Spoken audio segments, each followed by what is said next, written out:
friends, and welcome back to my channel.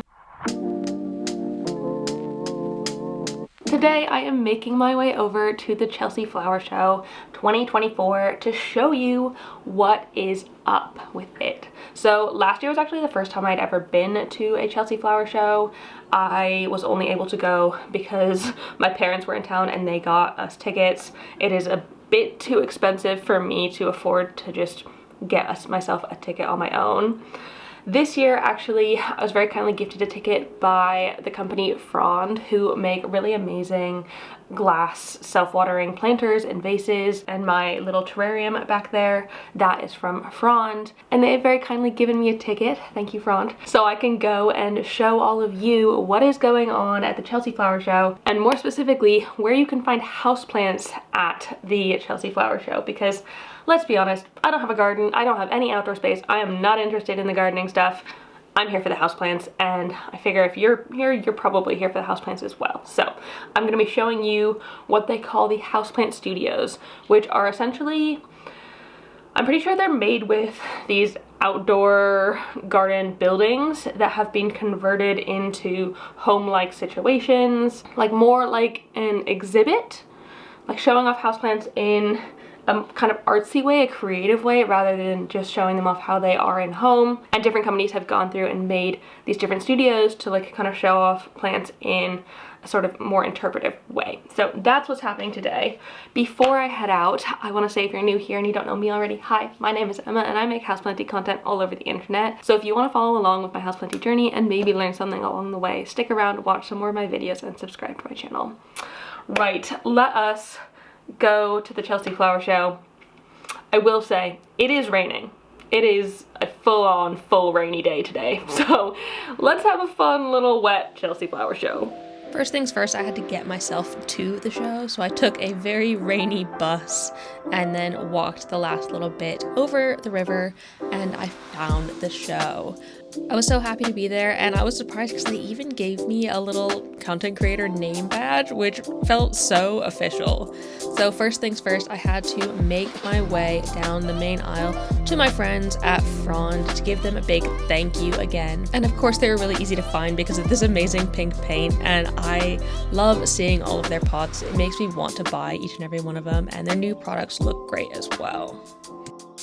This is where I found Lisa, and we headed off to the Grand Pavilion where we looked at some pretty crazy plants. It was chock-a-block full, I think partially because of the rain, but we still got to see some cool gardens and beautiful flowers.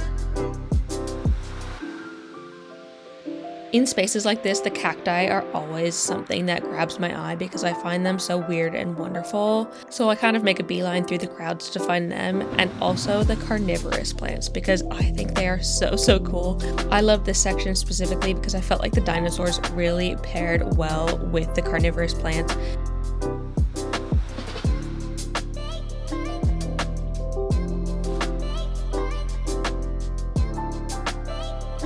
We got ourselves cups of the classic overpriced Chelsea Pims, and once we cheers, I immediately spilled part of mine on the floor.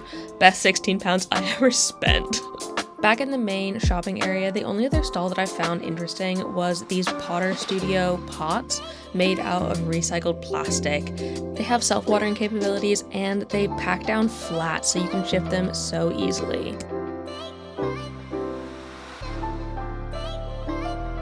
And finally, it was time to make our way over to the Houseplant Studio area to see what we came there to see.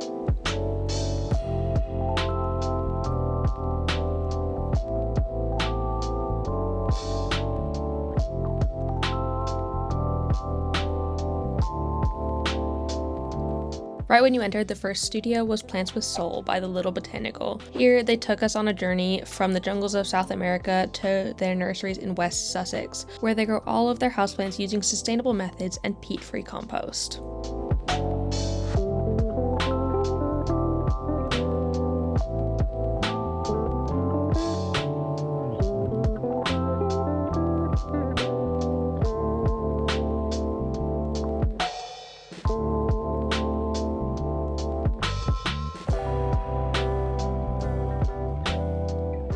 The next groovy studio was Verdant Visions by Plants by There, and the winners of the Best Houseplant Studio prize. This space was like a wild 1970s botanical fever dream. Their goal was to spark memories of loved ones and youthful moments through music and houseplants, and I definitely think they achieved that. I really like this one, but y'all know I'm partial to a disco ball planter.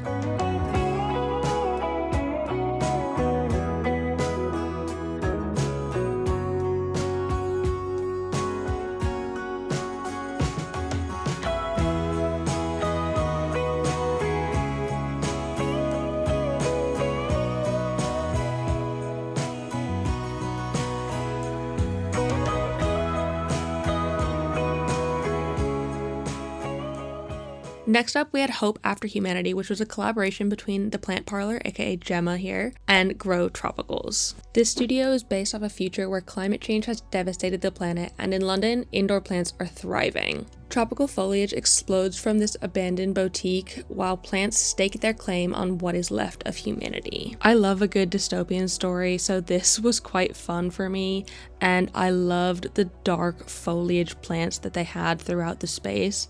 And honestly, I don't know if I would mind living in this world. I feel like I'd like it quite a lot.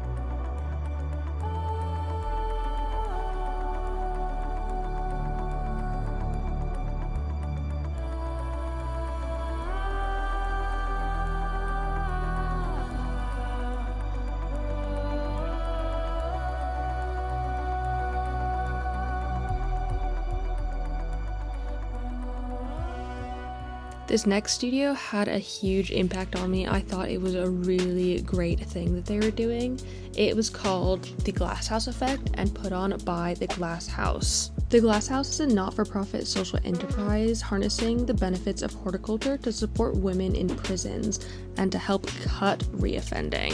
They provide training, paid work, and resettlement support, and they actually have a 0% reoffending rate, which is proof that this training and support is meaningful and effective. Many current and former prisoners have helped inspire, organize, and build this exhibit.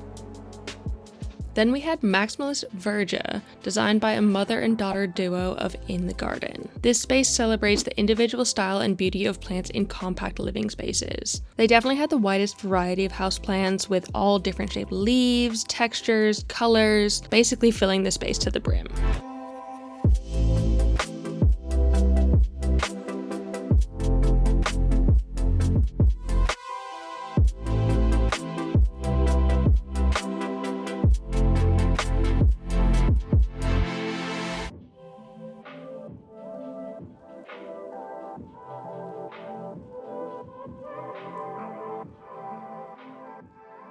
Plant Warehouse created this next plant studio called Upcycled Botanical.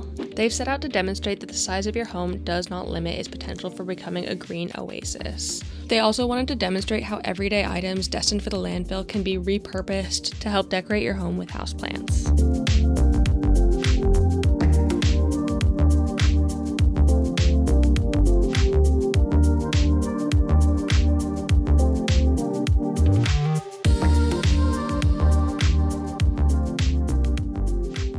The final studio was called an Atlas of Houseplants, created by Botanic, who is actually a plant shop up in York. Their studio is a suburban reading room, and it aims to provide an immersive educational experience, helping visitors to learn about the native environments of indoor plants. They had this map on the wall color-coded by continent that corresponded to color-coded areas showing which plants came from which region. This was honestly another one of my favorite spaces because I think it is so important to learn where your plants come from so you can better take care of them by mimicking their natural environments in your home. From there, I put my muddy self back on a bus and made my way home. Please excuse my slightly disheveled look. I was wearing a cap outside because it was raining the entire time we were at Chelsea. So, joy. But while it was raining, it was an absolute blast. It was crazy seeing how many people were still out and about looking at all the gardens. And even though it was like unideal weather-wise, it was still impossible to go look at any of the show gardens because there was just so many people around, and like I didn't want to wait in a queue to look at a garden that I can't make myself. So I didn't really do much of that. I was mostly just focused on the Houseplant Studios, and they're actually really cool, and it was really great to see all of them and see all of the gorgeous plants out there and really talk to all the houseplant people as well. So yeah, it was a really good time. I hope you enjoyed coming with me to the Houseplant Studios, and I guess Chelsea as well. I still stand by the fact that I don't think it is worth the cost of going to the event. It is really expensive and so I wouldn't necessarily recommend you buy tickets if you can avoid it. But if you can get in for free, or if they start lowering their prices or something, definitely try and make it out there. Or if they like actually get more houseplanty things rather than just like 5 or 6, or I feel like there was 6, 7, or 8. There's between 6 and 8 Houseplant Studios. If they actually go more, or more like they did in Malvern where they have a proper whole festival of houseplants, then I can actually see it being worth the price of the ticket. But as it stands right now, I probably say it wasn't worth it. But I am still glad I went, and I'm glad that I was able to share it with all of you. So yeah, that is it for today. If you like this video, please give it a thumbs up down below and leave a comment on other houseplanty things you'd like me to talk about in the future. If you'd like me to continue to go to shows like this and bringing you with me, I can make that happen. Just let me know. And subscribe for more. Thank you so much for watching. I really appreciate it. I hope your day is drier than mine, and I will see you in the next one. Don't forget to keep growing. Bye!